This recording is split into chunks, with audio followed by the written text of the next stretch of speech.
Hi guys, అందరూ ఎలా ఉన్నారు? బాగున్నారా? మొన్న సాటర్డే షాపింగ్ వీడియో అని అప్లోడ్ చేశాను కదా, దాని కంటిన్యూషన్ వీడియో ఇది.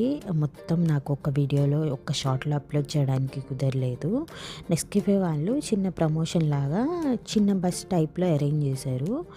అది చాలా క్యూరియస్ ఉన్నాడనమాట. ఆ బస్ సెటప్ చూడంగానే క్యూరియస్ ఉండి ఆ డోర్ ఎలా ఓపెన్ చేద్దాం, ఫ్రిడ్జ్ డోర్, ఈ కాఫీస్ బయటకు ఎలా తీద్దామని చూస్తున్నాడు. అట్ లాస్ట్ వాడు సక్సెస్ అయ్యాడు. డోర్ ఓపెన్ చేసి ఆ కాఫీ కూడా తీసుకొని వచ్చేసాడు. నేను ఈ వీడియోలో మీకు మెయిన్గా ఏం చూపిద్దాం అనుకుంటున్నానంటే వాడి స్నాక్స్ అనమాట. మోస్ట్లీ నేను ఆర్గానిక్లోనే తీసుకుంటాను. అందులో వచ్చేసి ఈ క్రంచీ వీట్ రోల్స్ అంటే జాగ్రీ మిక్స్ అయి ఉంటాయి. అవి వాడికి చాలా ఇష్టం ఈ స్నాక్స్. ఎప్పుడు వెళ్ళినా 1 to 2 ప్యాకెట్స్ తీసుకుంటాను. నూడిల్స్లో వచ్చేసి బాజ్రా జోవర్, ఈ 2 తీసుకుంటాను. వీటి కాస్ట్ ఎంత ఏంటి, మన డబ్బుల్లో ఎంత పడుతుంది అని క్యూరియస్ ఉంటే please comment and subscribe my channel.